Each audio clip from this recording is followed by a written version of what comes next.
Danielle Vachon has had quite the year, participating in her first Saskatchewan amateur bodybuilding competition and having her progress filmed for a documentary on female bodybuilders. This year with Athletes Nation, they are doing a documentary on 7 women who are competing, and they're following us from our pretty much start date to all the way to our show and filming the whole thing. Vachon credits world-class gym owner Renee Weinkoff and her family for inspiring her to compete. Although she was apprehensive at first, seeing her family members on stage helped get her motivated.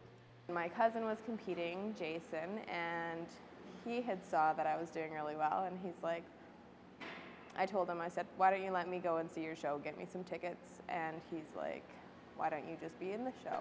I've actually had like 2 uncles in it too, into bodybuilding, an auntie. I have a little cousin going in this year as a junior, 16 years old. Vachon is currently based in Lloydminster and appreciates all the support the city has given her. My provincial show here was in Lloydminster, and all the girls had walked out on stage, and then when I walked out on stage, it was like a huge roar, and it was like amazing to have support from like everybody in this town. Competing in bodybuilding requires a strict diet and fitness regimen, and Vachon believes being healthy is most important.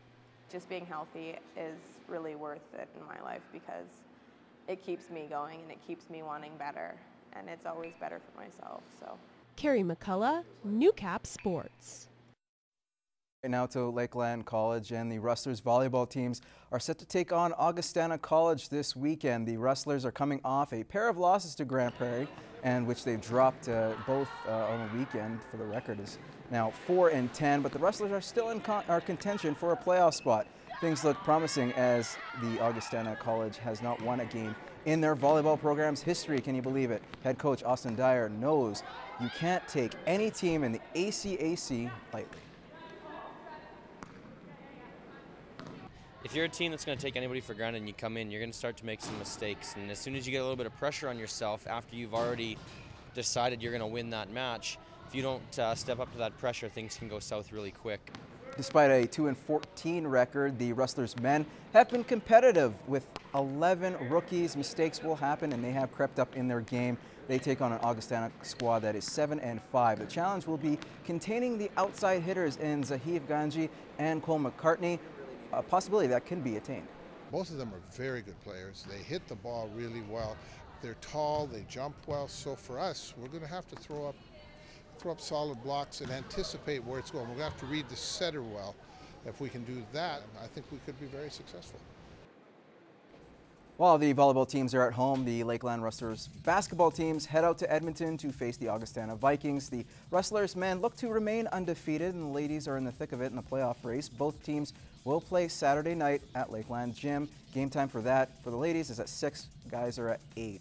The Bandits now moving on. They are in town at the Civic Center taking on the last place St. Paul Canadians. That one might be a rout for sure for the Bandits. Puck drop is at 7:30 for that one. To the AJ, the Lloydminster Bobcats are on the road for back-to-back games against Grand Prairie. The Bobcats have won all 3 previous meetings with the Storm. The Storm have lost 8 of their last 10.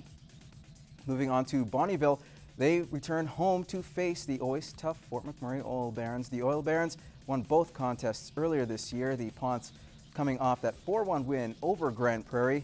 Their game was on Wednesday night. They play tonight at 7 o'clock at the RJ Lalonde Arena.